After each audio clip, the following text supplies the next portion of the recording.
भोपाल, मध्य प्रदेश में लंबे समय से तबादला होने का इंतजार कर रही अधिकारी कर्मचारियों के लिए अच्छी खबर है। सरकार के स्तर पर नई तबादला नीति का ड्राफ्ट तैयार हो गया है। कैबिनेट से इस महीने के अंत तक ट्रांसफर पॉलिसी को मंजूरी मिलने की संभावना जताई जा रही है। कर्मचारियों को तबादले की अर्जी देने से लेकर तबादला कराने की प्रक्रिया के लिए मई और जून का समय मिलेगा। ट्रांसफर पॉलिसी लंबे समय से अटकी है, इसे लेकर कर्मचारी परेशान हैं। पिछली तबादला नीति शिवराज सरकार में आई थी। अब मोहन सरकार ने नए सिरे से तबादला नीति पर काम कराया है। इसके तहत प्राथमिकता के आधार पर तबादले की अर्जी स्वीकार की जाएगी।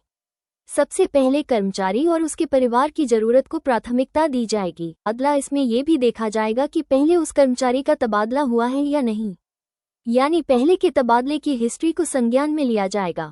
यदि लंबे समय से तबादला नहीं हुआ है तो आवेदन को प्राथमिकता पर रखा जाएगा।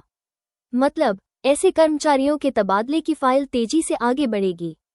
जहां से तबादला होना है और जहां तबादला होकर जाना है, उन दोनों कार्यालयों की जरूरतें और वहां के मैनपावर को भी पैरामीटर के तहत देखा जाएगा। इस राज्य मंत्री को दे सकते हैं काम। नई तबादला नीति के आने के बाद मंत्रियों का काम बढ़ जाएगा।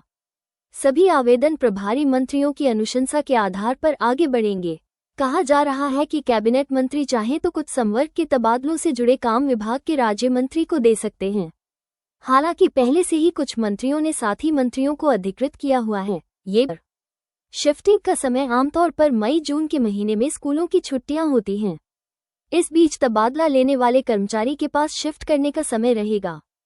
शासन की मंशा है कि तबादला लेने वाले कर्मचारियों को परिवार को एक से दूसरे स्थान पर ले जाने का समय मिलना ही चाहिए, ताकि वे बीच में परेशानियों से बच सके। ये का अवसर गौरतलब है कि राज्य सरकार ने जनवरी में कुछ समय के लिए कर्मचारियों को तबादला कराने के अवसर दिए थे, पर यह मौका सभी कर्मचारियों के लिए नहीं था।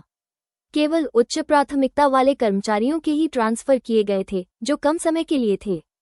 कर्मचारी संगठन के पदाधिकारी लगातार सामान्य कर्मचारियों के लिए भी अवसरों की मांग कर रहे हैं।